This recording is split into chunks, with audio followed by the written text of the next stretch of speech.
Students, welcome to State Services Current Affairs series with Dr. Vivek Rana. We are just few weeks away from Punjab Civil Service prelims, and the series is catering to themes which might appear in upcoming prelims. So first of all, thank you to 4 5 new students who have recently subscribed to our channel. We have now 50 subscribers, so we are grateful for joining with the Civil Service Gurukul initiative.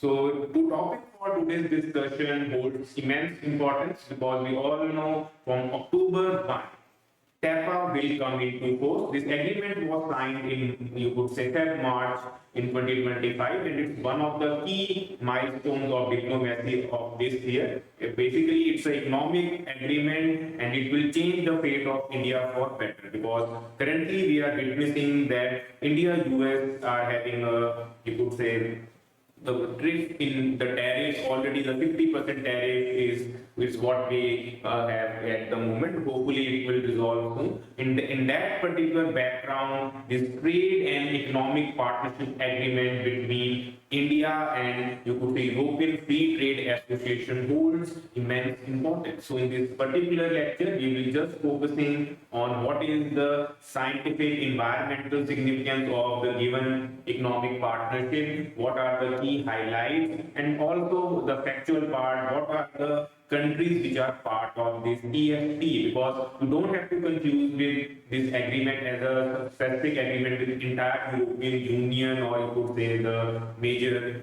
all Europe. It has some technical issues. You would see some happy faces and some limited ones in the given picture. This is the official pic which was released during the signing of this agreement. So after signing, now the enforcement step is just few weeks away. So October 1 is the date when it will officially come into state. First of foremost, what is the full form? As I have highlighted, it's nothing but Trade and Economic Partnership Agreement, and this EFTA stands for, you could say, European Free Trade Association. Now, there are just 4 countries which are part of it, but all 4 are quite prosperous. We recently covered the indices as well. You will see them always fairing them on the brighter side of things. So basically, it's the Switzerland, Iceland, as well as Norway and Liechtenstein. So basically, these 4 countries constitute the EFTA bloc, and this is the first ever major comprehensive trade economic agreement with, you would say, any developed European economies. Yes, we have free trade agreements with multiple Asian and Southeast Asian countries as well as some powerful 111, but this is the first major where multiple European developed blocs are coming together for some larger economic goals, which will ideally suit both the you could say, the partners.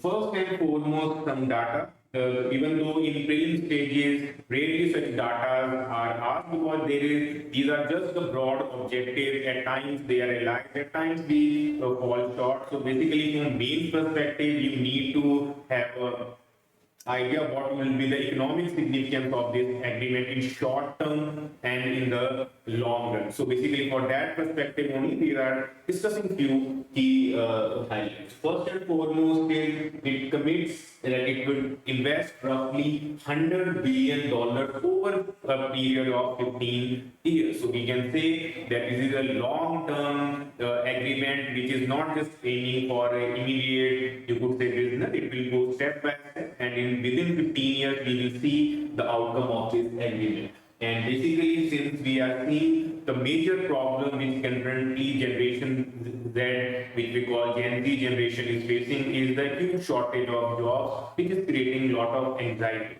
So basically, this tries to plug in with the 1 million direct jobs for youth in the demographic dividends. That's a big number. So India aspires to be a developed economy by 2047, and for that we need some new high-profile jobs, and it will particularly cater to that section.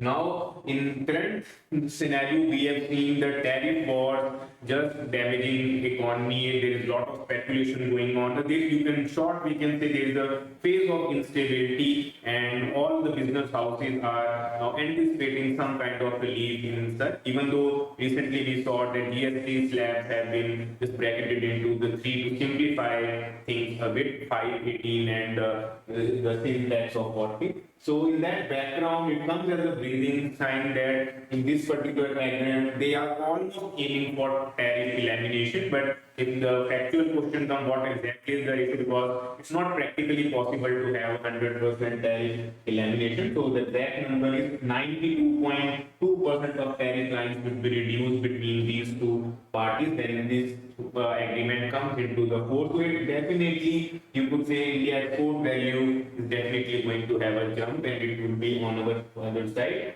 The second key highlight which you need to understand, and it's quite critical to examination as well, is that all non-agricultural products will receive duty-free treatment. So basically, the broad agreement revolves around non-agricultural products, so that opens avenues for multiple sectors. So currently, the key sectors which will get direct benefit out of it are the organic chemicals, the textile industry, gems, jewelry, which already form the substantial base of our products which are exported to European mainland, and also finished industrial products. So basically, these sectors would get a much needed boost in this festive season, and hopefully that their fortune will change for better. So basically, that's the key word, that because this was a broad agreement where they agreed for duty-free access to only non-agricultural products.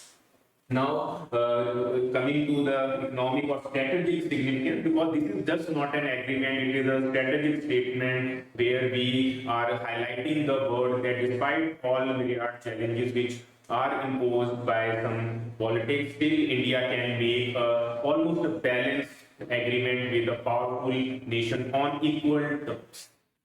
Now here, beyond the trade, it will enable cooperation in the emerging field of precision engineering, which holds immense potential. Pharmaceuticals, we all know India is touted as the pharma sector of the world, and it has immense potential of in generic medicines as well. Health sciences, renewable energy, and frontier technologies.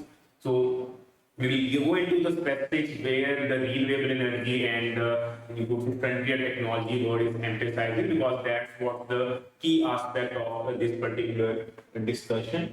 And EFTA expertise has almost you could say complementing India's need. Our skilled workforce can adopt to innovative technologies, because of late we are seeing that impetus is being given to not only educating but vocational and skill programs. The startup India, Skill India, emerging, you could say innovative sectors are, we need access to better global markets, and you could learn as well as adapt from those sectors, and then we could be a benchmark for other developing countries. So you can say the strategic technological collaboration between India and EFTA is going to be a game changer in long run. Now let's focus to the environmental goal, because this is what the theme we are trying to do. Well, so if you are following environment themes or you have attended our class lecture, you must be familiar with these two broad statements which are highlighted. The first is India in its, you could say, green go at COP26 Glasgow Summit clearly updated its INDC targets, which were called punch. And one of the strategic goals in the Punch Amrit is that we aim to install 500 gigawatt of renewable energy capacity by the deadline of SDG 2030. And also we are aiming for a broad goal of net zero by 2070, because all countries, even though have some more ambitious goals revolving around 2045, 2050, but India, being a developing nation and under CBDR principle, we can get a little bit breathing space. So we kept our deadline here a little late at 2070.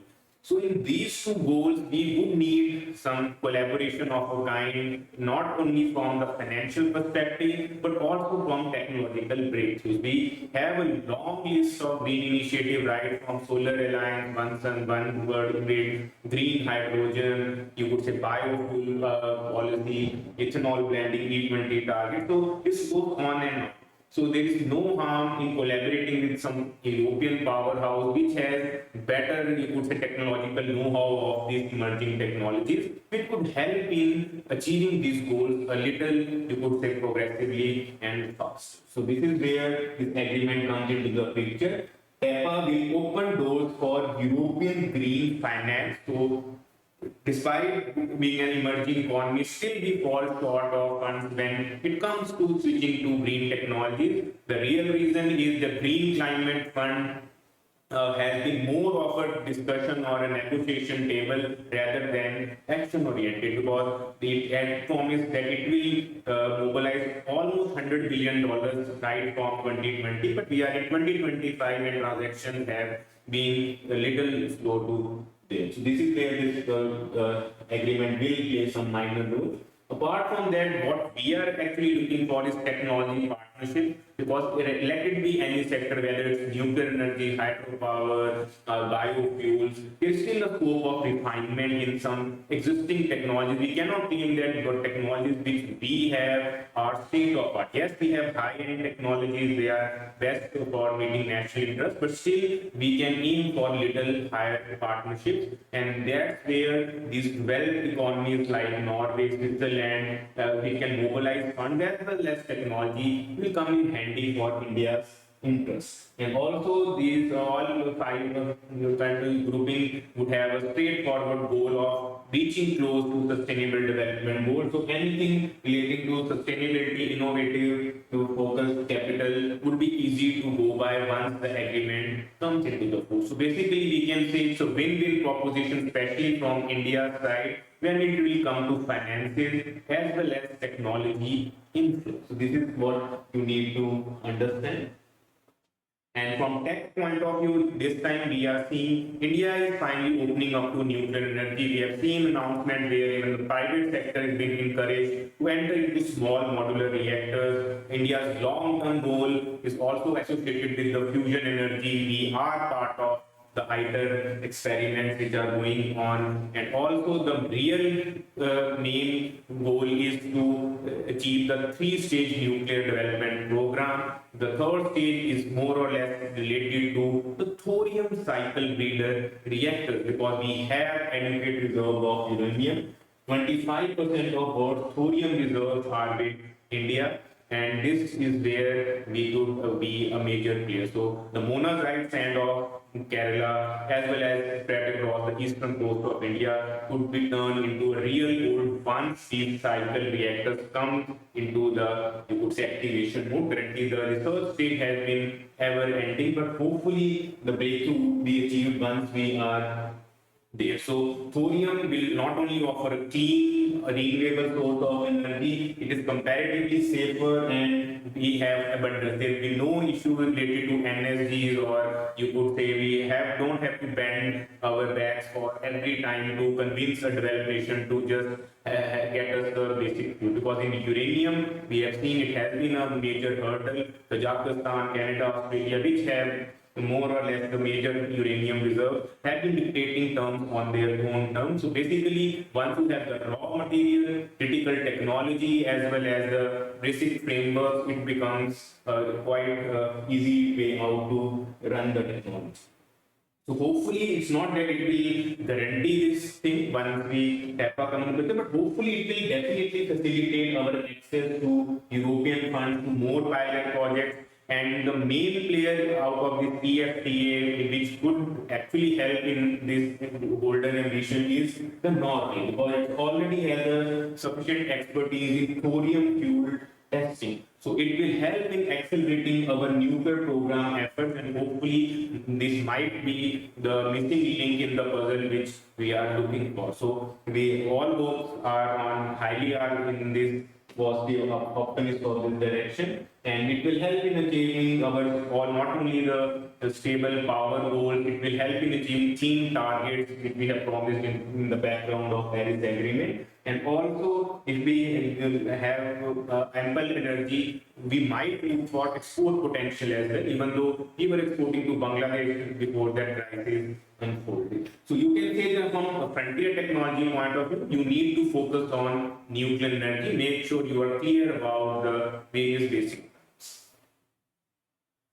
So to conclude, we can say it is a testimony of our economic diplomats. You can say the foreign diplomats as well as the foreign ministry should be lauded for convincing, you could say, EFTA group to sign, you could say, almost an equal term agreement which we still did, you could say, more or less on both the sides. So it asserts our global standing and showcases our strategic economic diplomacy, because currently we can say national interest to dominate any diplomatic initiative, and this is one of the steps which could be example in 2025 where we put our national interest and we were able to get the agreement of our choice to strategic efforts. So it balances our immediate trade benefits as we just highlighted, and also since it's a 15-year agreement, slowly and slowly we will crawl to the broad roadmap of creating jobs, mobilizing funds, technology info. So hopefully the long-term technology investment gains would be quite immense in this direction, because these four nations are quite you could say rich in wealth, and they wouldn't mind sharing